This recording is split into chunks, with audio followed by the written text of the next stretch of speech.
시간 되기 바랍니다. 자, 말씀 나눕니다. 요한계시록 6장.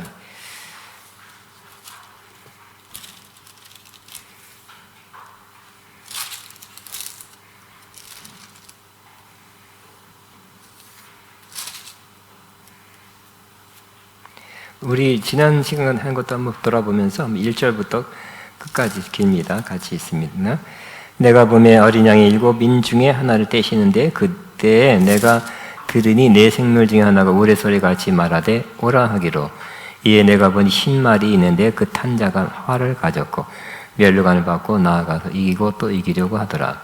둘째 인을 떼실 때에 내가 들으니 둘째 생물이 말하되 오라 하니 이에 다른 붉은 말이 나오더라. 그 탄 자가 허락을 받아 땅에서 화평을 취하여 버리며 서로 죽이게 하고 또 큰 칼을 받았더라.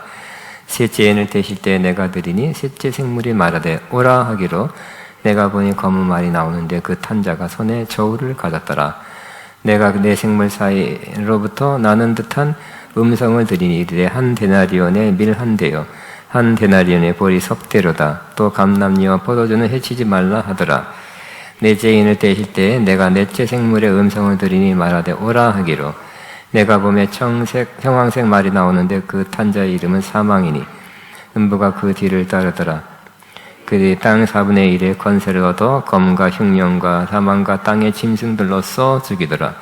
다섯째 인을 떼실 때에 내가 보니 하나님의 말씀과 그들이 가진 증거로 말미암아 죽임을 당한 영혼들이 제단 아래에 있어 큰 소리로 불러 이르되 거룩하고 참된 대주제여 땅에 거한 자들은 심판하여 우리 피를 갚아주지 아니 각각 그들에게 흰 두루마리를 주시며 이르시되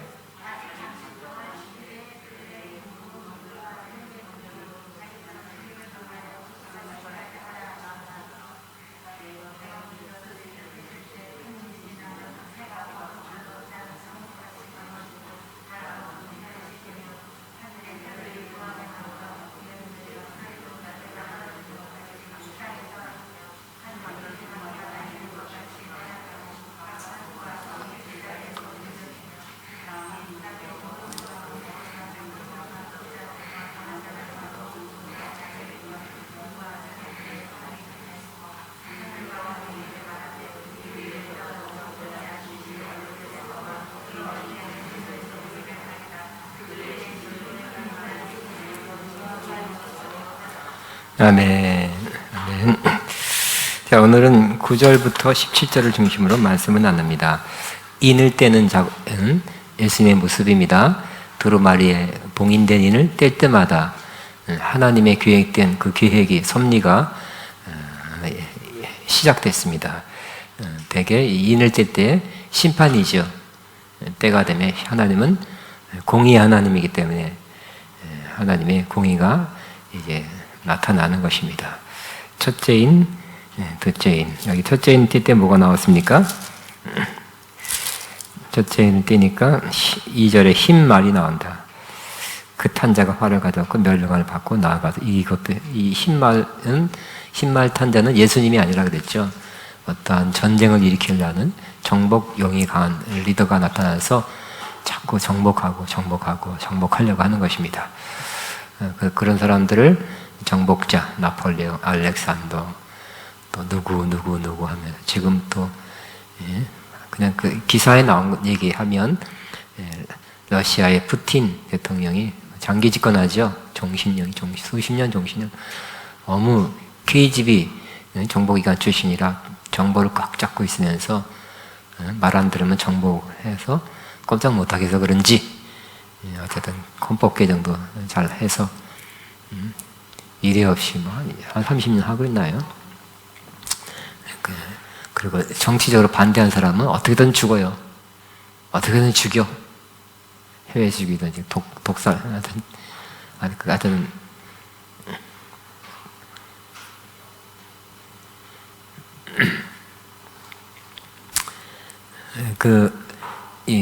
지금 우크라이나 전쟁 일촉즉발이라고 거기에 소련 군대가 12만 명 집결되어 있고 또 그제 신문에는 미군도 8,500명 파견하고 유럽에 배치된 미군도 또 글로 보내고 항공모함 가고 일정씩 발입니다. 왜냐하면 푸틴 견해가 그냥 한 견해예요. 기사에서 본 얘기입니다. 제가 정론이라고 말하기 어려운 건데 푸틴 대통령이 옛날에 소련이었을 때 소비에트 연방이었는데 그 깨졌잖아요. 깨지면서 여러 나라가 독립했는데 이 러시아가 소련이 러시아로 약간 축소됐어요. 네, 그 옛 영광을 옛 그 큰 지역을 차지하려는 욕망이 있다. 그래서 지난 몇 년 전에 크림반도 공격해서 차지했고요. 이제 우크라이나도 와서 소련이다는 않지만 안 하더라도 그냥 말 잡는 사람 세워놓고 그렇게 하려고 하고 있습니다. 중국도 1대1로 해가지고 전 세계에 큰 영향을 끼치려 하다가 지금 좀 어려움 부닥쳤죠. 그러니까 사람이란 어떤 리더가 되면 더 큰 리더가 되고 싶고 어떤 리더가 되면 또 더 큰 리더가 되고 싶은 것 같아요. 더 많은 영역. 동네 슈퍼카 하다가 잘 되면 큰 슈퍼, 그 다음에 더 큰 슈퍼, 요만한 것도 슈퍼래요. 그죠? 100억에서 만족한 사람이 없어요. 그죠? 더 큰 기업을 일으키고, 1000억 대도 더 큰 기업을 일으키고 싶어요. 사람이 그런 욕망이 있어요. 더 크게 되고, 더 큰 일 하고 싶고, 더 크게 정복하고 싶고, 더 크게 다스리고 싶은 그런 욕망이 있는데, 이 정복용이 강한 지도자가 계속 이 세계 나라를 정복하려는 그러한 많은 전쟁이 그런 것 때문에 일어나고 있다고 볼 수 있습니다. 둘째인 때니까 붉은 말이다.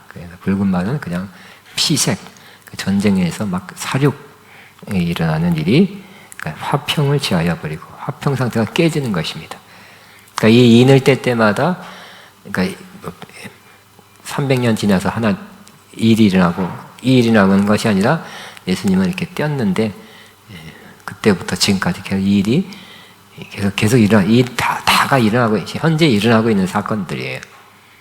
마지막 때 예수님 오기 직전에 일어날 일도 아니고 예수님 그때부터 지금까지 이런 일은 이 세상 역사에서 계속 되고 있는 일인 것입니다.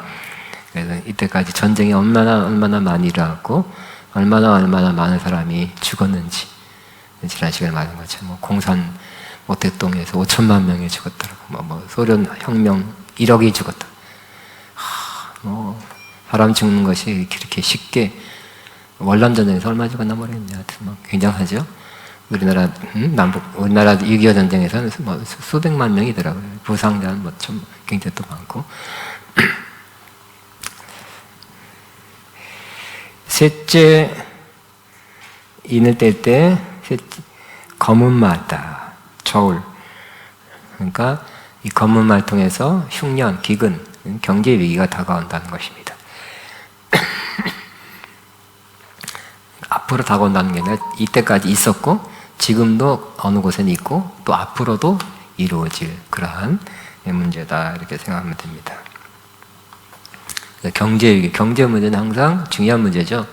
갈수록 경제가 중요해집니다. 그래서 우리나라 부총리도 경제기획원, 요즘 바뀌었죠? 기재부로 바뀌었나? 경제기획원 장관이 부총리예요. 경제 문제가 중요하기 때문에. 그리고 다른 나라도 마찬가지 수십 년 전부터 경제를 일으킨 사람은 대통령 돼요. 이명박. 경제를 기대했기 때문에 대통령 된 거고.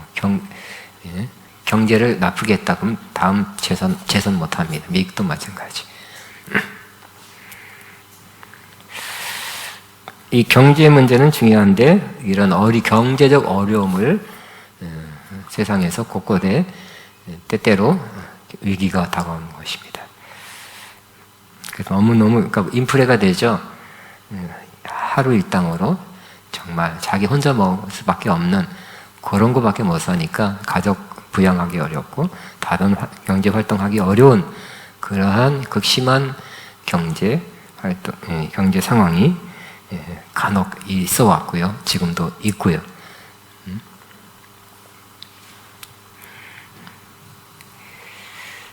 네 번째 인을 떼실 때 청황색 말이 나오는데 그 탄자의 이름은 사망. 음보가 자꾸 죽는 거예요. 땅 4분의 1의 권세를 얻어 검과 흉년과 사망과 땅의 진충들로서 죽이더라. 사람들이 자꾸 죽는 거예요.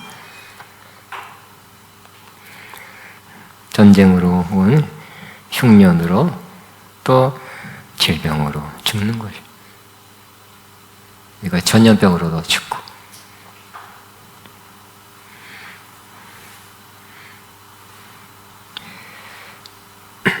자, 9절 보니까 9절 한번 다시 있으면 시작.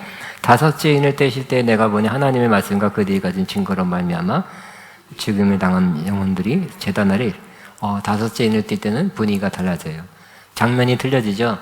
그 장면이 이 장면은 요한이 환상을 본 장면입니다. 그러니까 역사적으로 이런 역사가 펼쳐질 것이다 라기보다는 그 당시에 하나님이 상징으로서 보여주신 어떤 의미를 지닌 상징이에요. 그래서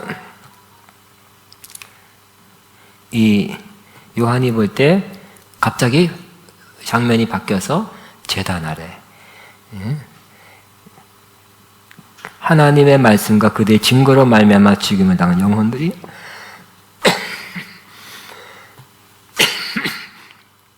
제단 아래에 있었다 그랬어요. 왜 죽었다고요? 하나님 말씀과 그가 가진 증거, 증인이 됐기 때문에 죽었다는 것입니다.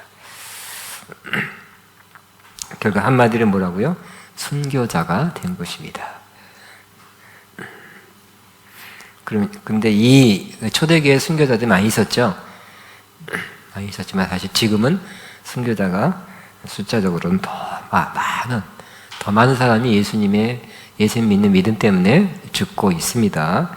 며칠 전에 국민일보에 나왔고요. 어느 단체에서 선교단체에서 발표한 걸 보니까 기독교인의 그 박해를 받아서 순교하는 인원이 2019년도에는 2,893명, 2020년도에는 4,761명, 2020년에, 그 다음 21년에는 5,898명이.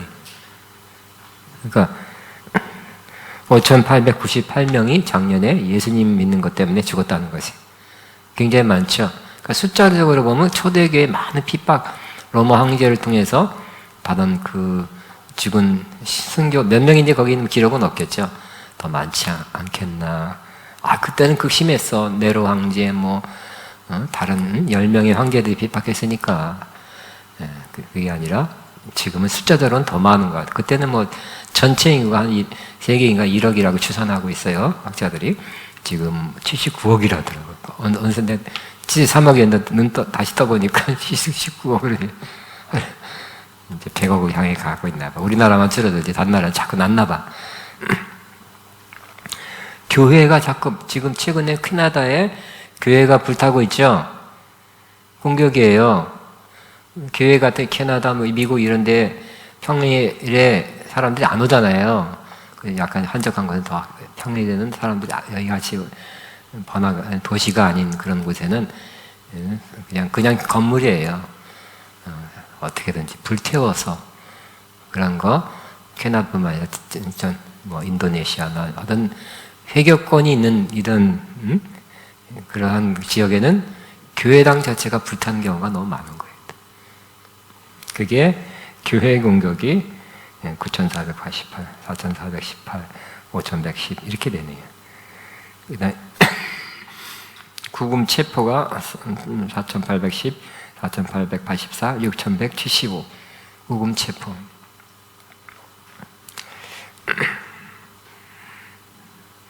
근데 아프가니스탄 결국 아프가니스탄에서 최근에 탈레반이 다시 정권을 잡았죠. 회교권 잡을 때는 괜찮다 했고 일단 완전히 정복한 다음에는 그 옛날 극단적 그러한 치우친 회교권자들의 그런 일들을 똑같이 하죠. 똑같이 해서 특별히 여자와 기독교를 굉장히 핍박합니다. 핍박해서 탈레반은 여기 기사에 의하면 개인, 예수 믿으면 안 돼요, 무조건. 예수 믿는데 조사하죠. 수사해서 집에서 성경서 나오면 바로 사용. 뿐만 아니라 핸드폰 내나 딱 봐서 앱에 성경 핸드폰 앱이 깔려 있으면 사용이에요. 그리고 언젠가 대환란 정말 예수님 오기 직전에 가장 극심한 어려울 때 그런 일이 우리에게도 일어날 수도 있겠다는 생각을 하게 되지 않겠습니까? 성경책 없다고 치면 성경책 갖다 줘. 저 할 수 없다. 다 받아 하더라도 깔아놨으니까 그것도 안 되고 앱이 깔려 있으면 사역이라는 거예요. 뭐 어떻게 해요? 많이 외우고 있어야지. 안 그러겠어요? 저는 책이 수천 권인데 기독교 성경책이 한 10권 되고 앱이 한국말, 영어 뭐 다 얼마나 많은지 모르겠어요. 그래서 이 아프가니스탄이 지금 기독교 핍박 1위 국가가 됐고요. 항상 1위였던 북한이 2위로 내려앉았어요. 북한도 예배드리고 어쨌든 그러면 감옥 가고 수용소, 강제 노동 거의 가죠.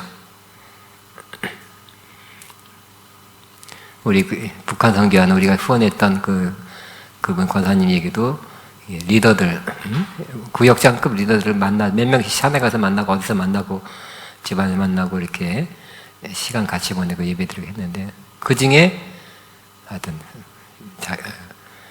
죽은 사람들이 꽤 몇 명 있다고 하더라고요. 신앙 때문에 북한에서.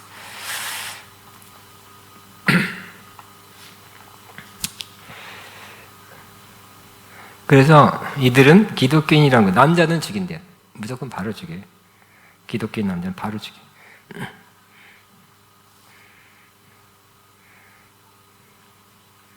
여기 기사대로 하면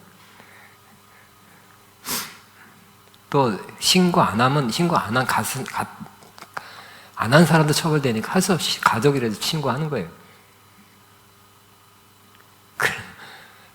결국은 이제 가족보다 마지막에는 자기를 더 사랑하잖아요, 그죠?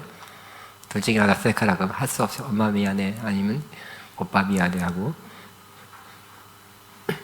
신고해서 자기 사는 일이 꽤 있겠죠.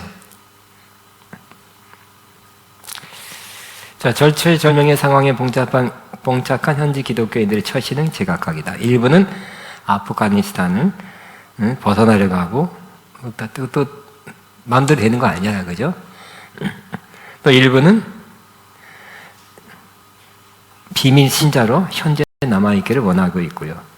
또 목숨을 지키려는 기독교인은 깊은 산속으로 숨어들기도 하지만 산속에 숨어들어서 금방 조금은 살지만 추위가 오고 먹을 게 없으면 어떻게 해요?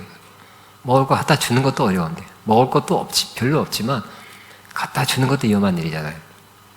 참 그런 일이 지금 아프간에서는 일어나고 있다는 거예요. 미군이 손 뗄 때 바로 작년인가 얼마 안 됐잖아요, 그죠? 많은 비판을 받았지만 또 미국 바이든 대통령은 계속 전쟁에 계속 한없이 계속 붙들고 전쟁 속에 있어야 되고 물자 사람도 미군도 죽어야 되니까 손 뗐는데 와르르르 기독교 신앙 그쪽 사람들이 또 큰 피해를 보게 되었고 정말 첨단 무기 엄청난 무기들이 그대로 다 두고 왔죠.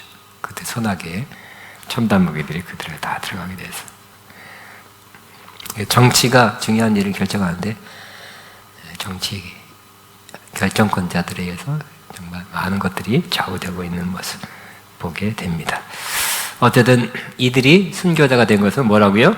하나님 말씀대로 사는 것이 우리는 잘하는 일이고 또 좋은 일이지만 말씀을 지키라 할 때 때로는 그들이 이제 차별금지법에 법을 만들어서 말씀대로 못 살게 하고 말씀대로 살겠다고 계속 고집하면 처벌하겠다는 거잖아요.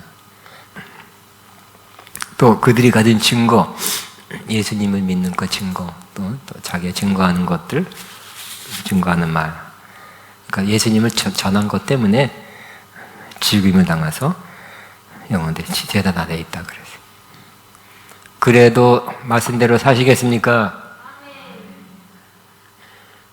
여기서 아멘은 저 밖에도 무기 가진 무장 예수 믿어합니다. 예수 믿어합니다. 그러면 어떻게 할까요? 믿어? 그래? 반말이야. 빨리 주고. 응? 그리고 지금 예수님 전했지? 봤어. CCTV에 다 찍혔어. 요즘 배가 다 찍히잖아요. 그죠? 그 때문에 영혼들이 제단 안에 있다 그랬어요. 근데 중요한 것은 그들이 어디 있다고요? 하나님 제단 안에 있다는 거예요. 하나님 보다 가까이 있다는 게 중요하죠. 여기서는 누가 볼 때 이거 부인하고 안 믿는다 그러고 좀 오래 더 살지.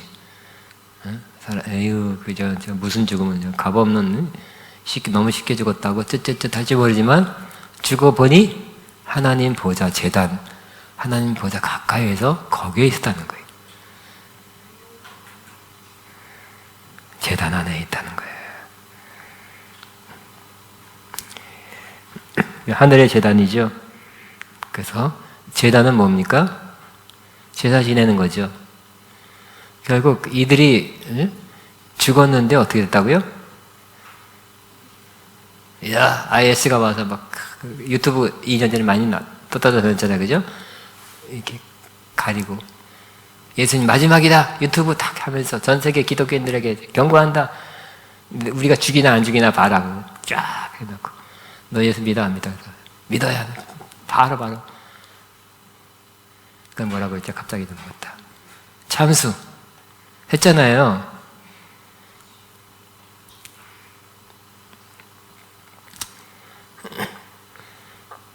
그리고 한 1, 2년 전에 봤던 유튜브인데 그 순교당했던 그 지역에 있는 한 가정, 예수님 잘 믿는 가정인데 꿈인지 환상인지 봤는데 다 누가 이렇게 집안에 확 들어와서 자기가 죽는, 예수님 부인 안 하고 죽는, 좀 있다가 자기 자녀도 죽는 걸 봤다 그러더라고요. 근데 정말 며칠 뒤에 진짜 본대로 그대로 일어난 거예요. 군인들이 들이닥쳐서 예수 믿나 안 믿나 하고 하면서 부인 안 하고 그 자생은 다 잊어먹었어요. 부인 안 하니까 죽었고 또 이미 자녀들한테 얘기해놨어요. 네가 이렇게 위협을 당해도 네가 부인하지 말고 우리는 죽어도 천국이다. 잘 얘기했어요. 부모가 죽고 좀 있다가 자녀도 했을 때 자녀도 예수님 믿는 것을 부인 안 하고 그래서 자녀까지 죽었어요. 너무 안타깝죠? 일가족 다 죽었어요. 우리 자식이라도 좀 부인하고 넌 오래 살아야지 하면서 넌 괜찮아 진심은 아니니까 일단 부인 안 척해라 그렇게 하는 부모도 크리스천 부모도 있을 수 있겠죠? 그러나 그 부모는 그렇게 말하지 않았어요. 예수님 믿는 믿음을 부인하지 말아라. 우리 땅에서는 잠시고 영원한 천국에 있다. 예수님 지켜보고 계신다. 내가 부인하는지 네가 믿음을 지키는지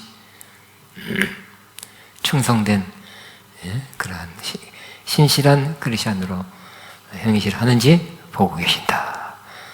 네, 자녀한테 그랬어요. 자녀는 믿음을 부인하지 않고 똑같이 믿음을 고백했어요. 그래서 죽었어요. 너무 안타까운데 나중에 생각해 보니까 하나님이 미리 가르쳐줬으면 아니 어디든 도망가라 어디 피해라 그러지 않고 왜 죽는다고 가르쳐줬을까요? 거기까지 자녀까지 죽는다고 그랬을까요? 근데 가만히 생각해 보니까 깊은 뜻이 있더라고요.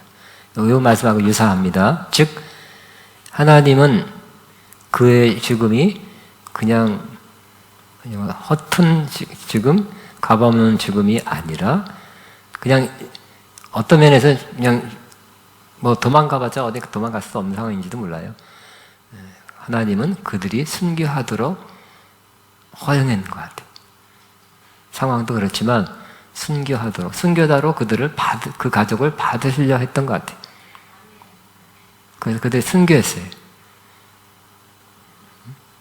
순교하고 결국 잠시 고통이겠죠. 막 총이 쐈든지 칼로 찌르든지 잠깐 고통스럽지만 눈을 떠보니 하나님 보좌 가까이에 있었다는 거죠. 그 사람들도 있게 됐을 거예요. 그러니까 하나님은 순교하는 것을 한때 또 얼마나 아프냐, 얼마나 인생을 다 못 살고 젊은 나이에 그렇게 보지 않는다는 거예요. 복 받은 자들이야 그렇게 보지 않을까요? 금방 조금만 지나면 그렇게 여기 계시록에 또 나와요, 순교자. 근데 레벨이 틀려요. 천국에서 레벨이 틀려. 지위가 틀려. 얼마나 좋은 지위를 받는지, 얼마나 좋은 대우를 받는지 주님은 그거 아시니까 순교하는 것도 나쁘게 보지 않는 것 같고, 하나님은 뭐를 받기를 원하냐면 재물을 받기 원하시죠. 구약시대에 소를 잡고 양을 잡고 염소를 잡고 없으면 비둘기를 잡아라 그랬는데, 하나님이 더 기뻐 받으시는 재물은 우리 자신 몸을 제물로 드리는 걸 더 짐승의 제물보다 더 귀하게 받으시는 분이시라는 거예요. 사도 바울 디모데 후서에 보면 내가 이제 곧 세상 관점에 볼 때는 사형수죠. 로마 법정에 의해서 사형 언도를 받고 죽지만 하나님 볼 때는 그건 내가 잠시 사용하는 것 뿐이고 내가 너 몸을 제물로 받는다 그랬죠. 그걸 가르쳐줬어요. 그래서 내가 이제 곧 죽는다. 전제와 같이 그런 제사의 마지막 제사 수를 이렇게 붓는 그 시까지 다 마쳤다. 곧 죽는다는 거예요. 자기 몸을 제물로 드린 거예요. 우리도 우리 몸을 하나밖에 없는 몸이요. 죽을 때 어떻게 죽기 원합니까? 나도 모르게 죽기 원합니까? 비실비실 살다가 죽기 원합니까? 맨날 영양제 먹고 뭐 먹고 더 건강하려고 그러다가 또 좋은 거 개고기 먹고 좋다는 거 자꾸 먹고 뱀 먹고 몸에 좋다는 거 자꾸 먹다가 안 그러다가 아이고 어느 순간에 못 버티고 죽기 원합니까? 그거 아니죠. 몸을 제물로 드리는 제물로 드리는 그 죽음을 죽는다면 더 영광스럽지 않겠습니까? 예수님도 제물로 드렸잖아요. 십자가의 제물이었잖아요. 사도 바울도 감옥소에서 죽는 사형이지만 하나님 볼 때는 그게 아니라 내가 사형한 거고 네 몸을 제물로 받는다. 아까 그 ISA에서 죽임받은 그 가족도 제물로 받으신 거예요. 안 받으시려면 가르쳐줬을 거예요. 이렇게 해서 여기로 도망가가지고 이렇게 해서 여기로 도망가라. 근데 가만히 이렇게 죽는다는 것만 가르쳐줬어요. 죽었어요. 그대로 됐어요. 왜? 순교의 제물로 받기 위해서. 여러분도 순교의 제물로 받으시면 참 좋겠죠? 아멘. 여기가 조금 떨리지만 조금 아멘이 여기서 나왔어요. 이쪽 양쪽은 안 나왔어요. 순교의 제물로 드리면서 죽기를 원하십니까? 더 안 나오네. 이게 어떤 거지? 자, 워시팀 순교의 제물로 드리면서 죽기를 원하십니까?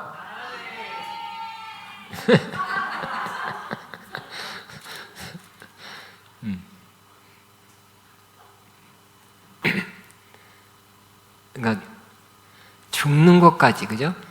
죽는 것까지 하나님 앞에 하나님 기뻐하는 모습으로 죽으면 제일 좋겠죠. 나의 생명을 누리니. 진짜 저는 그랬어요. 한 몇 년 전에 내가 그렇게 하나님께 더 큰 영광을 돌려야 되는데 별로 없는 것 같아요. 근데 알았어요. 기회가 하나 남아있다. 내가 죽을 때 예수님도 죽을 때 큰 영광 돌렸죠. 십자가에서 하도 죽을 때. 죽을 때가 있구나. 그러니까 이제 잘 죽으려고. 난 잘 살려고 그랬는데 잘 죽으려고 그래. 잘 죽읍시다. 잘 살아보세요가 아니라 잘 죽어보세요. 주님 안에서 잘 죽어보세요. 아름답게 주님 기뻐하는 모습으로 죽는 거, 그죠? 이렇게 주님 뜻대로 최후까지 죽는 시점까지 주님 뜻대로 살다가 주님 기뻐하는 모습으로 죽으면 제물로 드리는 거죠, 그죠? 그러니까 죽는 시점까지 주님 순종하는 거예요. 그러면 몸을 제물로 드리는 거예요. 그래서 내가 재물, 가장 큰 재물을 아직 내가 갖고 있다. 할렐루야. 여러분도 한번 두들겨 보세요. 가장 큰 재물 갖고 있어요, 여러분.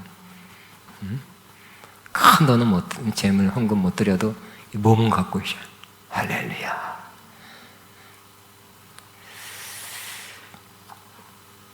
네, 10절 보겠습니다. 시작. 큰 소리로 불러 이르되 거룩하고 참되신 대주제여, 땅에 거하는 자들을 심판하여 우리 피를 갚아주지 아니하시기를 어느 때까지 하리니까. 그러니까 이 순교자들이 저 억울하게 죽었잖아요.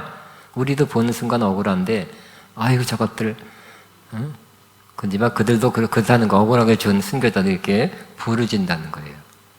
그걸 대표해서 표현하고 있는 것입니다. 우리의 피를 갚아달라고, 신원해달라고.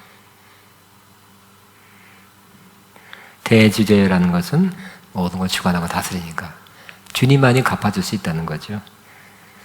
큰 소리로 기도하는 것, 마음의 절규입니다. 자, 땅에 거하는 자, 어디지? 땅에 거하는 자, 결국 땅에 거하는 자들에 의해서 핍박을 받은 거예요, 그죠? 땅에 거하는 자들이라는 표현은 뒤에도 나옵니다. 여기 제가 써놓고 있습니다. 11장 10절에는 두 증인의 직분을 즐거워하고, 이들은 13장에서는 짐승에게 경배하는 자고, 17장에는 큰 음료와 음행의 포도주에 취한 자들도 나타납니다. 그들의 이름이 생명책에 기록되지 않았으며 이들은 우주의 대주제이시며 거룩하고 참된 분을 멸시하고 반항했습니다. 그들이 그 땅에 거하는 자들은 세상 사람이죠. 세상에 속한 사람들이 결국 예수 믿는 사람 핍박하고 미워하고 결국 고소하고 고발하고 해서 죽도록 하는 것이, 핍박받 어려움 갖도록 하는 것이. 근데 그들을 어떻게 하라고요? 땅에 거하는 자들을 심판하여 우리의 피를 갚아주지 아니하시오 어느 때까지 하시려 하시나이까. 요즘 그렇죠. 예수 안 믿는 사람은, 예수 믿는 사람, 교회, 목사님, 기독교에 대해서 굉장합니다. 굉장한 반대를 하고요. 신랄하게 비판합니다. 비판뿐만 아니라 법을 만들잖아요. 법을 만들어서 기독교인들, 또 전도 선교, 교회 활동 제한하고 기독교인들을 법을 통해서 결국은 나중에는 법이 만들어지겠죠. 우리의 하나님 말씀을 지키는 것과 예수님을 증거하는 것 때문에 핍박받게 돼 있는 거예요. 법을 만들어 놔서. 지금 아직은 괜찮으니까요. 지금 이때다 하고, 그죠? 지금 말씀을 지켜야 되고, 말씀대로 살고, 지금 예수님을 증거해야 돼. 할렐루야. 전도 금지, 자녀에게도 전도 금지 나옵니다. 지금 그 비슷하게 되어가고 있잖아요. 강요하지 말라, 그렇게 해가지고. 또 뭐 어린애들이 전도하면 또 부모 신고하라 그래갖고 상 준다 그러고 돈 준다 그러면 또 애들이 뭘 모르고 신고한다니까. 다 갈라놔.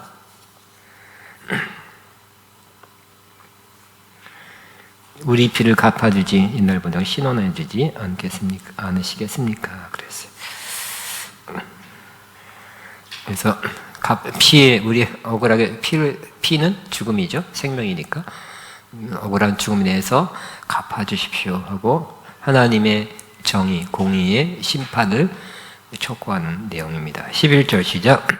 각각 그들에게 흰 두루마리를 주시며 이르시되 아직 잠시 동안 쉬되 그들의 종들과 형제들도 자기처럼 죽임을 당하사 그 수가 차게 하라.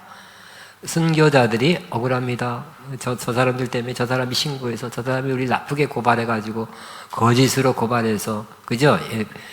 예수 믿는 사람들을 예를 들어서 다 보다가 이것은 내 피니 이것은 내 살이니 아이고 저것들이 살 때도 먹고 피를 마신다 뭐 이렇게 고발하잖아요. 옛날에 그랬잖아요. 그런 식으로 기독교인들에 대해서 과장되고 없는 사실을 해서 고발할 것입니다. 그래서 죽기도 해. 일부가 죽을 거예요. 그 사람들을 하나님이 공의로 심판해 달라고 하는데 하나님께 기도했더니 하나님 하신 말씀이 뭐라고요? 각각 그들에게 힘들어 말을 주시며 이르되 아직 잠시 동안 쉬어라 좀 더 그대 동무종들과 형제들도 자기처럼 죽음을 당하여 그 수가 차이까지 하라. 하나님은 더 수가 채워질 때까지 좀 더 순교할 사람이 나타난다는 거예요. 있다는 거예요. 그때까지 좀 쉬면서 기다리라. 조금 기다리라. 억울하지? 좀 참아라. 순교자가 초대교회 옛날부터 지금까지 계속해서 있었는데 바로바로 공의의 심판을 해줬으면 좋겠지만 이 시대에도 그죠? 그 시대만 이 시대에도 계속 나타난다는 거예요. 그 수가 찰 때까지 쉬고 기다려라 하는 주님의 응답이었습니다. 자, 여기 저 중간에 첫째인에서 다섯째인까지는 그리시도의 승천과 재림 사이에 일어난 사건이지만 재림 직전에 심해지는 사건이다. 아까 인디 때마다 흰 말 나오고 검은 말 나오고 붉은 말 나오고 이런 청황색 말 나오고 이런 것은 바로 예수님 부활 이후로 재림 때까지 그 모든 것이 계속 된다는 뜻이에요. 예수님 오시기 직전에 일어난 사건이 아니에요. 근데 예수님 오시기 직전에 더 많이 이런 일들이 일어날 것이고요. 그 때문에 주님의 승천, 부활 승천과 재림 기간, 지금이죠. 땅에 있는 자들에게는 어떤 측면에 고통. 그러니까 세상 사람들도 고통 당하는 거죠. 전쟁도 일어나고 수많은 사람이 죽고 경제적 어려움. 지금 유럽이라 할지라도 어느 나라는 정말 못 사는 나라. 우리나라가 하여튼 그 우리나라 돈으로 물건을 구입해서 살 수 있는 그 구매력 기준으로는 일본을 앞섰다 그래요.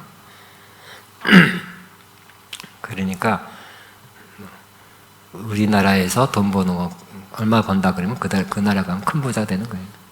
큰 부자, 돈 왜 이렇게 많이 받냐 그런 나라도 유럽도 꽤 우리나라 하여튼 많이 지금 잘 사는 편이 됐습니다. 그렇지만 유럽이라 할지라도 어느 나라 할지 경제 문제는 항상 어려운 문제예요. 또 질병 문제, 전쟁 문제, 여러 가지 문제가 세상에 계속 일어나고 있어. 세상 사람들에게 고통이. 여섯째는 탁 뛰니까 12절 시작. 내가 보니 여섯째를 떼실 때에 큰 지진이 나며 해가 검을 털로 짠 상복같이 검어지고 다른 온통 피같이 되며. 자, 읽겠습니다. 여섯째를 이를 때는 왜는 기도를 받으신 하나님께서 이 핍박되는 심판행은, 그러니까 그러니까 시간이 언젠지는 모르지만 언젠가는 하신다는 뜻이에요. 그러니까 우리 시간적인 몇 년 후에가 아니라 언젠가 하실 것을 또 말씀하시는 거예요. 이제 순교자의 수가 하나님 보시기에 찰 때까지 하나님께서 그 시대의 순교자 중세 100년 전, 50년 전, 또 지금, 또 앞으로 조금 예수님 오실 때까지 조금 더 남은 때까지 순교자가 있을 텐데 다 찼을 때는 이러한 심판이 실제로 일어난다는 거예요. 뭐라고요? 첫째는 큰 지진이 나며 그 지지는 하나님이 마시는 그러한 모습이었죠. 구약에도 검은 털로 짠 상복같이 해가 검은 털로 우리는 하얀 그죠 배 상복이지만 하여튼 거기는 검은 아주 싸구려 거친 그런 상복인 것 같아요. 까만 이스라엘 상복같이 검어지고 말은 온통 피같이 돼요. 그런 일이 달이 피같이 된대요. 그래서 어떤 사람 썼죠. 블러드가 피예요. 블러드 문 피의 달이 그래서 썼는데 이런 일이 일어나게 될 거예요. 달이 피같이 된 거 봤습니까? 기사 봤어요? 그 처음에 대충 읽었는데 잊어먹었어요. 그 진노 하나님이 알았다 참아라 하고 때가 되니까 심판 공의의 심판으로 그런 자들에 대해서 진노를 퍼부는 때가 바로 이런 날이 오는데 바로 이런 모습으로 나타난다는 거예요. 근데 예수님도 이전에 벌써 마태복음에서 그 옛날에 말씀하셨습니다. 같이 있습니다. 그죠? 그날 이후에 즉시 해가 어두워지고 달이 빛을 내지 아니하며 별들이 하늘에서 떨어지며 하늘의 권능들이 흔들리리라. 그때 인자의 징조가 하늘에서 보이겠고 그때 땅의 모든 족속들이 통곡하며 그들이 인자가 구름을 타고 능력과 큰 영광 온 것을 보리라. 유사하죠. 여섯째 이는 주님 재림 전 인류 역사의 마지막의 날의 모습이다. 여섯째 인의 내용이 구약에 나타난 큰 지진 에스겔, 해가 상복하지 검어짐 아모스, 달의 피처럼 된 요엘, 별들이 떨어짐 에스겔, 하늘이 종의 축처럼 말림 이사야, 마태복음, 산과 섬이 이동함 호세아. 이때도 이렇게 구약에 이런 일이 있어 일맥상통한 거죠. 큰 지진, 하나님 심판, 상복까지 물건을 담는 자루. 그러니까 옛날에 이렇게 제일 거친 질 나쁜 물건 자루로 쓰였던 그러니까 그러한 재질이에요. 질 나쁜 옷감인데 같이 그렇게 된대요. 그리스도의 대우적 이변의 심판을 나타냅니다. 그러면 이 모습은 문자적으로 해석해야 되느냐 상징으로 봐야 될 것이냐에 대해서는 굉장히 중요하죠. 심지어 우리 요한계시록 10여 년 전에 강사로 외국분 모셨더니 요한계시록은 다 잘 풀었는데 한마디가 좀 껴뚱 요한계시록 문자적으로 해석해야 됩니다 그러더라고. 그러니까 그분도 어디서 그 책을 보고 또 연구하고 하거나 본인이 봤든지 하여튼 그랬겠죠. 그가 속한 영성 단체의 가르침이 또 그래요. 근데 요한계시록 문자적으로 보면 하나도 안 돼요. 뭐가 안 돼요. 되게 상징으로 보는데 또 상징만 또 아니 문자적인 것도 있어요. 결론부터 말할게요. 상징적이고도 일부는 또 문자적이라는 거예요. 그 문자적으로 보면 어떻게 지금도 유대인들 문자적이라고 해요. 응? 문자적으로 지키려고 그러죠. 구약도 문자적으로 지키라니까 또 뭐 6월절 며칠 그대로 지키려고 노력을 해요. 무리가 돼. 기독교인이 아니라 유대교인인지 기독교인인지 모르겠어요. 영성 해놓고 영성 은혜 받아놓고 또 그쪽으로 가서 그거 토라 한다고 해서 해석 잘못한 걸 가서 배워갖고 그렇게 하려고 그래요. 우리 가운데 많이 있어요. 좀 있어요. 꽤 있어요. 세미나 가자 또 누구 데려가가지고 또 그런 세미나 받고 오죠. 이스라엘 뭐 해가지고.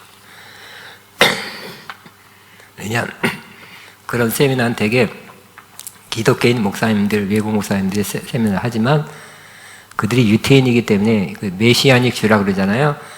유대인이 은혜 받고 예수님 영접하고 한 거는 맞지만 그들이 유대적인 거, 그들의 전통은 다 떨쳐내지 못했어요. 그렇기 때문에 구약에 있는 것을 그들을 많이 하려고 아직도 지키려고 하는 많은 것들이 남아있는 거예요. 그러니까 어정쩡한 거죠. 기독교인인가 유대교인인가 어정쩡. 근데 그들이 그렇게 된 것만도 굉장한 변화예요. 센세이션이에요. 그렇지만 덜 변한 거. 그래서 일부 훌륭한 배워야 될 점도 많이 있지만 일부 잘못 해석하고 있는 것을 또 가서 세미나 받고 와서 또 그래야 된다. 그런 사람도 있어요. 아니 우리 가운데 있어요. 아가페도 있어요. 아닙니다. 정확. 우리는 신약 우리 신약 시대 살죠. 예? 우리 신약 시대에 살고 신약 새로운 약속 구약이 아니에요. 구약이 있었는데 새로운 약속하면 새로운 약속을 따라야 되겠죠. 구약은 계약 언약 다른 말로는 계약이에요. 새로운 계약을 해서 새로운 계약서대로 해야 되겠죠. 그렇기 때문에 너무 구약적 요소를 많이 이렇게 포함하고 있는 아직 그걸 변화시키지 않은 모습들이 그런 것들을 계속 믿고 받아들이고 믿고 또 전달하고 너도 와봐라 자꾸 끌어들지 안 했으면 참 좋겠습니다. 앞에 그런 사람이 있어요. 목사한테 받고도. 결론적으로는 이 상징적이냐 문자적이라는 건 굉장히 중요해요. 그러니까 성경 해석이 그죠? 신천지도 성경 공부하다 성경 갖고 우리 시합 토론하고 하면 자웅을 가려보자 그러잖아요. 성경 갖고 대들어요. 우리가 성경 더 잘한다. 하나님의 교회도 마찬가지고 다른 이단도 마찬가지 다 성경 자기들이 더 박식하다 성경 잘 안다고 생각해요. 근데 문제는 뭐예요? 성경에 대한 해석이 잘못됐어. 어떤 거는 상징이고요. 어떤 거는 문자적 그대로예요. 자, 상징적이라는 입장은 몇 가지에 근거합니다. 하나님께서 여호와께서 땅을 진동시키는 현상이 인간들의 교만을 꺾는 상징으로 사용되었다. 이렇게 나와. 이사 2장에도 나와요. 두 번째, 여호와께서 인간 왕국을 멸망시키는 것이 산들이 녹고 하늘의 만삭이 사라지고 하늘들이 두루마리처럼 말리는 것을 상징. 이사야 같은 구약에도 이제 문자대로 가면 하늘이 멸망, 이 문자 그대로 받아들이면 안 된다는 거예요. 그처럼 된다. 3번 예수님께서 예루살렘 멸망 예언하시면서 사람이 산들에 대하여 우리 위에 무너지라 하며 작은 산들에 대하여 우리를 덮으라 하리라고 상징적으로 말씀하셨습니다. 문자적이라는 견해는 예수님의 감난산 강화 설교에서 나오는 지진은 문자적인 지진이라는 데 근거하고 있다. 만일 지진이 문자적이라면 그 뒤에 나오는 어떤 이런 묘사도 문자적이라는 것이다. 그런데 각 산과 섬이 제자리에 옮겨지며라는 것은 문자적이라면 산과 바다에게 숨을 곳을 찾는 것도 무의미할 것이다. 그러므로 본문에 나타나는 형상들을 지나치게 문자적으로 보거나 모두 상징적으로 보는 것은 무리일 것이다. 각 구절마다 상징적인지 문자적인지를 분별해야 할 것이다. 이 결론이에요. 전체적으로 다 문자적으로 안 돼요. 아니에요. 전체적으로 다 상징적으로 아니에요. 각 구절마다 상징적으로 풀어야 되는지 문자적으로 풀어야 되는지 틀려요. 문맥을 통해서 알 수 있고요. 구약에서 어떻게 사용하는 것도 보고 성경 전체를 통해서 해석해야 할 것이고요. 문맥, 그 상황, 문맥을 통해서 살펴봐야 할 것입니다. 13절 시작. 하늘의 별들이 무화과 나무가 대풍에 흔들려 털익은 열매가 떨어진 것 같이 땅에 떨어지며 그랬어요. 읽겠습니다. 비유적 표현으로 털익은 과실이 떨어지듯 이들이 하나님의 복을 받지 못하고 하나님의 심판에 드러나게 되는 것을 의미한다. 같이, 이건 분명히 가치를 그 비유죠. 땅에 떨어지면 그동안의 노력이 열매를 맺지 못하게 된 무익함을 의미하는 말이다. 이는 또한 종말이 가까웠다는 사실을 표현하는 것으로 구약과 위경에서도 비슷한 예가 제시되고 있다. 이사야, 나훔, 에녹 이게 위경이죠. 에스라 이것도 위경입니다. 14절 시작. 하늘은 두루마리가 말린 것까지 떠나가고 각 산과 섬이 제자리에 옮겨지며 말지 않은 두루마리 종이를 반으로 자르면 한쪽으로 말리는 현상. 이렇게 또르르 말린대요. 이 옛날 종이는 종이도 아니죠. 종이라는 것은 최근에 만들어진 것이고 나무 껍질 깎았고 아니면 양피지 어린 양의 가죽으로 이렇게 종이 대신했는데 두루마리 종이를 반으로 자르면 휙 말려버린대요. 같이예요. 하늘이 그와 같이 떠나게 된다는 것은 구약의 경고, 예수님 자신의 경고입니다. 산과 섬들이 옮겨지며 지각의 변동으로 산과 섬들이 옮겨지게 돼. 15절 시작. 땅의 임금들과 왕족들과 장군들과 부자들과 강한 자들과 모든 종과 자유인이 굴과 산들의 바위 틈에 숨어 그랬어요. 임금과 왕족과 장군은 이스라엘 권력 권세층입니다. 부자들과 강한 자들은 자기 만족적이며 사회적으로는 경제적으로 유력한 층을 가리킨다. 곧 세상에 의지할 만한 모든 권력과 힘은 사라지게 될 것이다. 주님을 의지하지 않는 자들이 이처럼 심판을 받게 될 것이다. 그 다음 페이지, 바위 틈에 숨어 심판과 고통을 피하는 모습을 나타내는 것은 심판의 계령을 암시합니다. 16절 시작. 하늘과 바위에 말하되 그 우리 위에 떨어져 보좌에 앉으신 이의 얼굴에서와 그 어린 양의 진노에서 우리를 가리라. 종말의 심판을 당하는 자들이 산과 바위에게 비참한 재앙을 가려달라고 하는 요구는 종말의 재앙이 얼마나 참혹한가를, 그러니까 막 산들 막 우리 떨어져라 그 정도로, 진짜 떨어지면 되겠어요? 산에 깔려버리지. 그 정도로 뭐 숨고 싶다는 거겠죠. 큰 바위가 떨어지면 어떻게 될까요? 그 정도 숨고 싶다는 표현이지 진짜 떨어져서. 자, 17절. 그들의 진노의 큰 날이 이르렀으니 누가 능히 서리하더라. 진노의 큰 날은 하나님의 마지막 진노의 심판이 우주적임을 나타냅니다. 모든 핍박자들과 우상숭배에서 심판을 받게 됩니다. 누가 능히 서리요? 정생하지 못한 자의 죽음이 캄캄한 공포는 단지 죽는 것에 대한 두려움만이 아니라 하나님의 두려운 심판을 감지한 공포입니다. 최후의 심판의 날에는 모든 종류의 사람들, 가장 담대한 사람도 공포에 사로잡힐 것입니다. 그날은 어린 양이 은혜와 긍휼을 베푸는 날이 아니라 그때까지 참으셨던 것이 폭발하는 진노의 날입니다. 하나님을 대적하는 민족들의 진노도 들어있고, 그러니까 민족들이 연합해서 그 나라가 바벨론 뭐 이렇게 안 믿는 무신론 그런 나라들이 막 지네들이 진노해서 막 일어나요.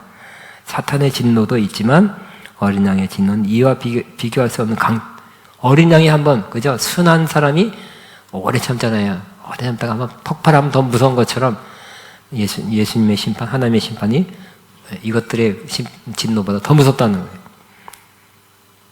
이 진노를 감당할 자가 없다. 어떠한 권력과 금력이 아무 소용도 없다. 따라서 어린 양의 진노 앞에 서기보다는 차라리 산과 바위가 얼굴 위에 떨어진 것이 낫다는 반응까지 보이게 될 것이다. 이들은 어린 양의 진노 앞에 서는 것을 죽는 것보다 더 두려워할 것이다. 어린 양은 자신들의 희생적 사랑을 거절한 자에게는 최고로 엄한 벌을 내릴 것이다. 하나님, 예수님은 자비의 하나님이시다. 그러나 한계는 있다. 계속해서 영원토록 자비하지 않을 거예요. 천년을 하루같이 참으시면 모든 악인들이 회개하고 믿고 구원 얻기를 원하시는 하나님께서 마침내 심판하시는 진노의 큰 날, 구약에도 이렇게 많이 예언하고 있어요. 이 날이 올 것이다. 대심판, 진노의 큰 날이 구약 선지자들도 예언했고, 지금 요한계시록도 말씀하고 예수님도 말씀하셨어요. 분명히 심판을 구약과 선지자 여러 번 말씀하셨어요.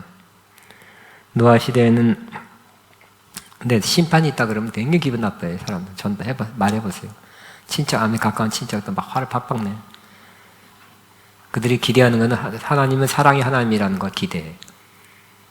자기가 마음대로 엉터리같이 나쁘게 살아도 하나님은 사랑의 하나님이라고 믿고 싶어해요. 그러나 그 맞는 말이지만 언젠가는 불의한 것에 대해서, 악한 것에 대해서, 죄악에 대해서 특별히 믿지 않은 것에 대해서, 하나님의 그 구원의 손길을 뿌리친 것에 대해서, 무시한 것에 대해서 심판하실 거라는 거예요. 노아 시대에도 120년이라는 한계가 있었고, 현대에 사는 사람에게도 한계가 있다. 그러니까 한계란 건 뭐냐면 120년만 노아 방주를 짓는 기간만 하나님 참으시고 120년 지니까 심판해 버렸잖아요. 그죠? 그때가 그들이 돌아올 기회였어요. 현대에 사는 사람도 마찬가지. 첫째 인부터 일곱째 인을 뗄 때까지 나타난 종말의 징조, 시대의 표적을 보고 회개했어야 한다. 그러면 이런 어려움, 질병, 전쟁, 또 경제 문제, 뭐 이런 모든 또 사람 살육되는 걸 보고, 또 이제 많은 핍박을 보고 뭘 한다고요? 우리는 전염병 코로나도 마찬가지 다 하나님께로 가까이 가는 기회로 삼았어야 했습니다. 믿는 자도 그렇고 안 믿는 자도 그렇고. 미국 같은 나라는 역시 또 기독교 바탕이 있어 그런지 큰 태풍이 불어서 많은 사람이 죽고 그러면 또 그 다음에 한동안은 또 교회 출석이 늘어난다 그러잖아요.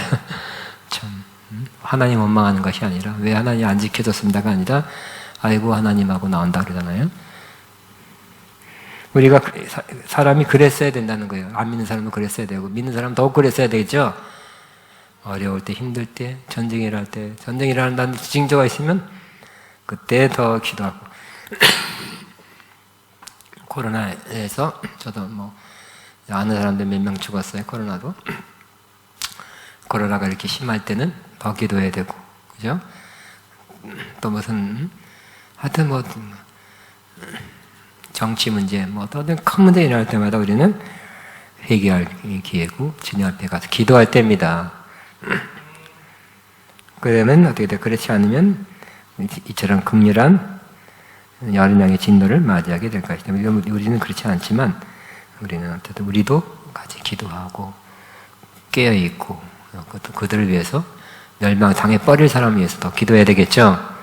우리만 구원받아서는 안 될 것입니다. 자, 믿지 않는 자들은 오늘이라는 날이 무슨 날이라고요? 은혜의 날이, 은혜 받을 날이고 구원의 날임을 알아 회개하고 구원을 받을 때라는 것을 우리는 안타까운 마음으로 전해 주어야 할 것입니다. 밑에 시작. 보라 지금은 은혜 받을 만한 때요. 보라 지금은 구원의 날이다. 그 날은 영원토록 은혜 받을 날, 구원의 날은 언제 한계가 있죠. 시효가 있어요. 시효가 끝나면 무슨 날이라고요? 어린 양의 진노의 심판의 날이 온다는 거예요. 그를 전해야 되는 거예요. 조심스럽게나마 전해서 이와 같이 계속 이런 상태가 계속되지 않을 거라는 거 전달해야 될 것입니다. 자, 우리 찬양하고 또 좀 기도하고 마치겠습니다. 우리 첫 번째 5째인을 띌 때 내가 보니 하나님의 말씀과 그들이 가진 증거로 말미암아 죽임당한 어린 양들이 제단에 있어 큰 소리를 불러 이르되 거룩하고 참되신 대주제여 땅에 구하는 자들을 심판하여 우리 피를 갚아주지 아니하기를 어느 때까지 하시려 아니하니까. 이렇게 부르짖는 거죠. 그럴 때 각각 그들에게 힌두말을 주시며 이르되 아직 잠시 동안 쉬되 그대의 동무 중 종들과 형제들도 자기처럼 죽임을 당하여 그 수가 차기까지 좀 쉬고 있어라. 기다려라. 다 수가 채워지면 그때 갚아줄 것이다. 이들의 순교자의 탄원이었습니다. 또 순교자 된다는 그 자체가 복된 거라 그랬죠.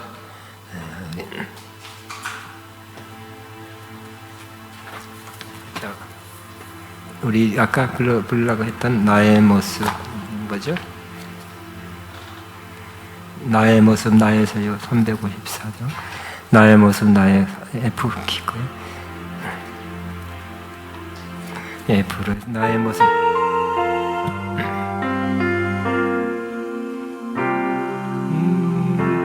둘, 셋 나의 모습 나의 소유 주님 앞에 모두 드립니다.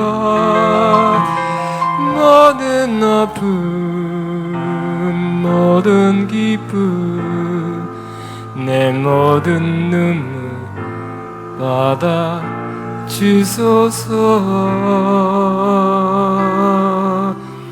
나의 생명을 드리니 주 영광이 하여 사용하옵소서.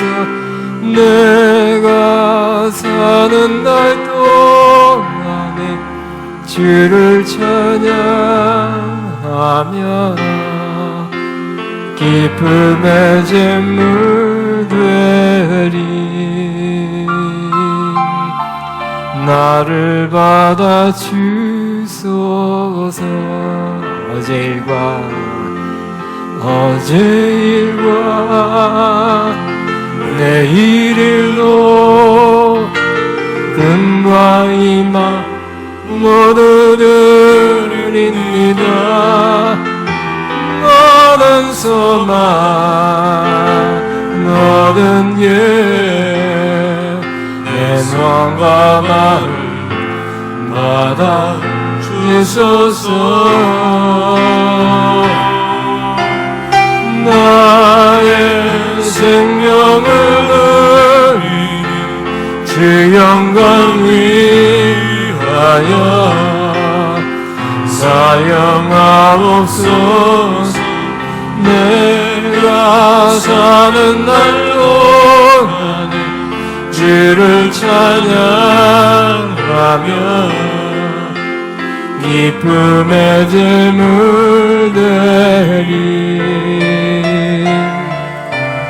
나를 받아주셔서. 우리 가진 모든 것 가진 이 모든 것을 다 주께서 우리에게 주시었네. 본받게 될 것이 없으니 내 삶을 받아 주소서. 나의 생명을 드리니 주 영광 위하여 사용하옵소서. 내가 사는 날 동안에 주를 찬양하여 기쁨의 제물 되리 나를 받아 주소서.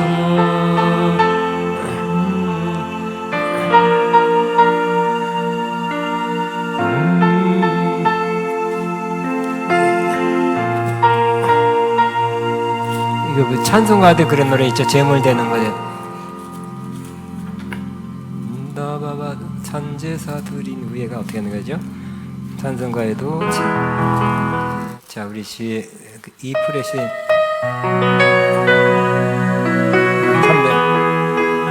361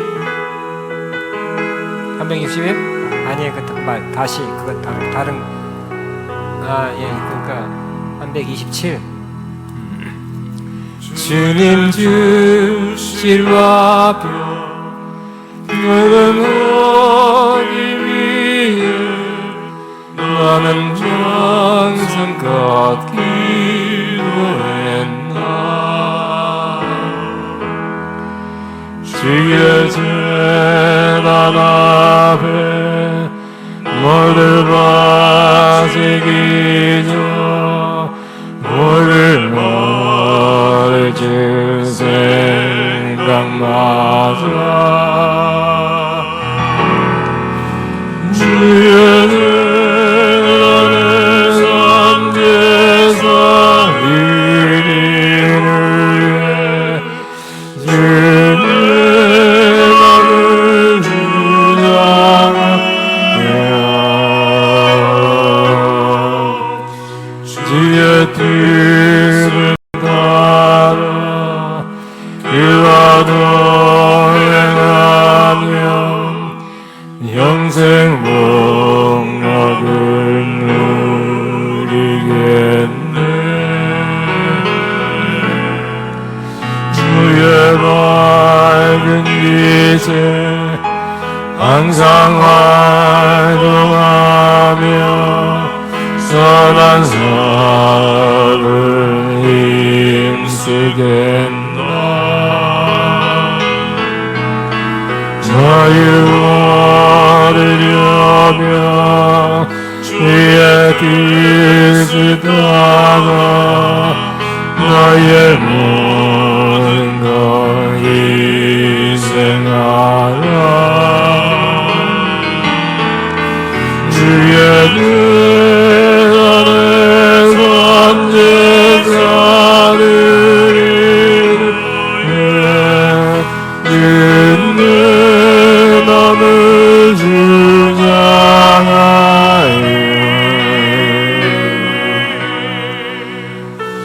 주의 뜻에 따라 귀하던 행하며 영생 나는 누리겠네.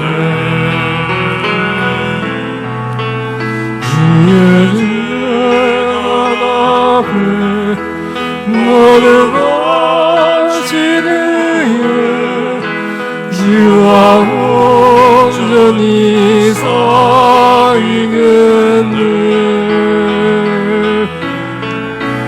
주님 주신 기쁨 무한 위에 살아 얻지 말로다 영영하랴. 주의 제가 내삼계자들이 우리의 주의 맘을 주다가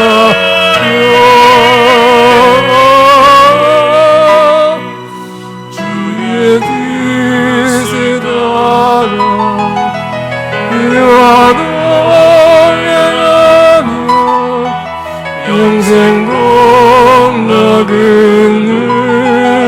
누리겠네. 기도하면 하나님, 내가 지금부터 사는 날 동안에 죄물 드린 것 같이 한 뜻대로 우리의 몸을 사용해 뜻대로만 살게 하시고 죽는 그때에도 내 몸을 들여 죽는 그 죽음에 이르게 하옵소서. 기도합니다. 주님 감사합니다. 나나나나나나나.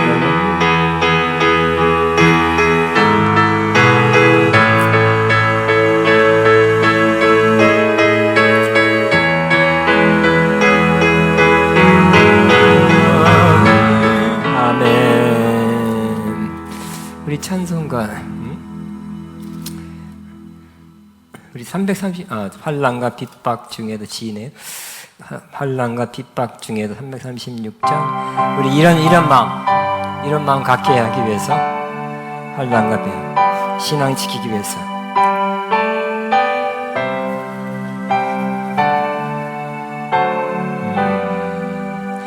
환난과 핍박 중에도 성도는 신앙 지켰네. 이 신앙 생각할 때에 기쁨이 충만하도다. 성도의 신앙 따라서 죽도록 충성하겠네.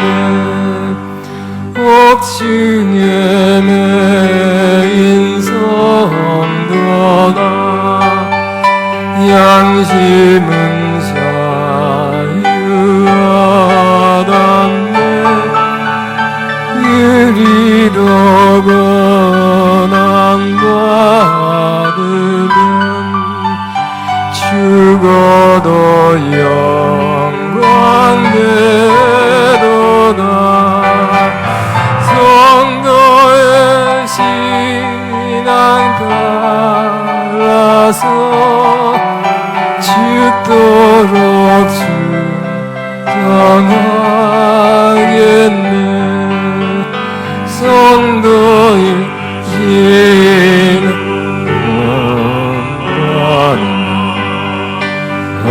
안쓰러서 하겠네. 인간아 나의 힘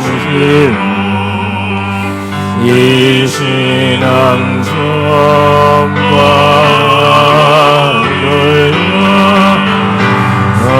너의 신앙 따라서 죽도록 충성하겠네. 옥중에 매인 성도나 양심은 자유하다네. 의리로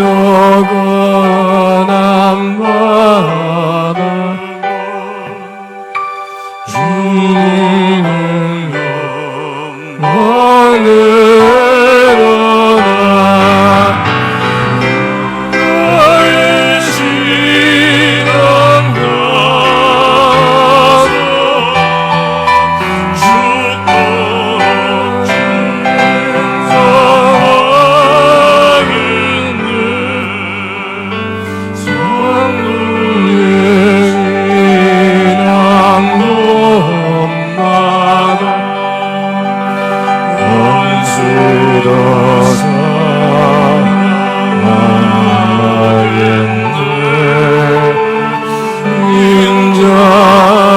인자는 행신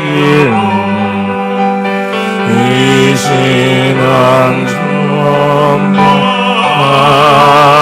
전하리라 성도의 신앙 나가서 증거로 증선하겠네 아멘.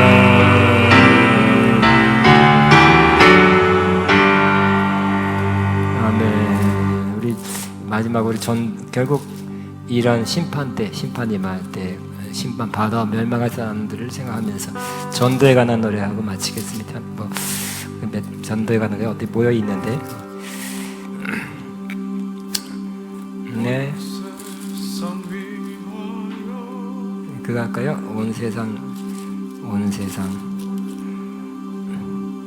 505장이네. 505장. 자, 마지막으로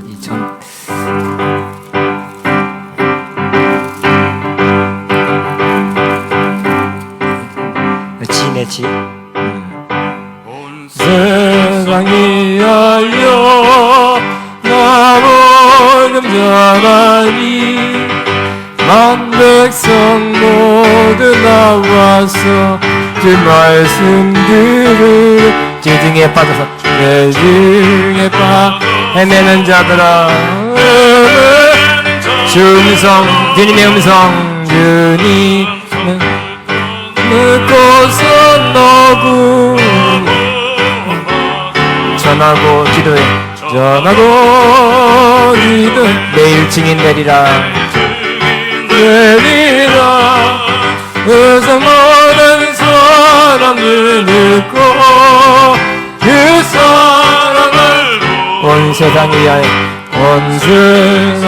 위하여 즐거움 전하기 전예인에게 하고서 주 예수 믿으라 이 세상 구하려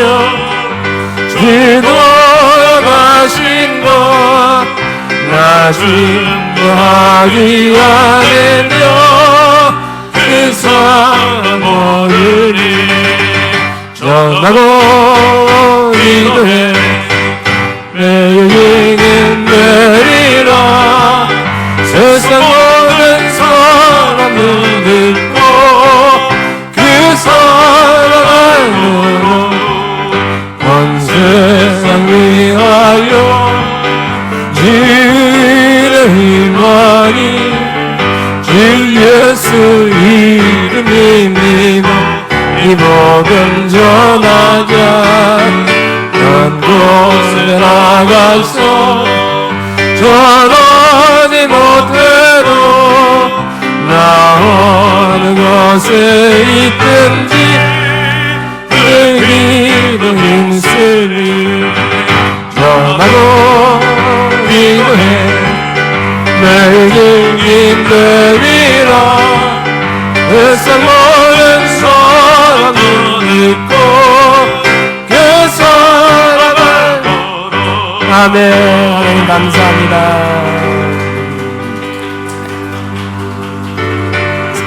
예, 저는 일단 2부까지만 3부는 우리 전사님과 함께 아무거나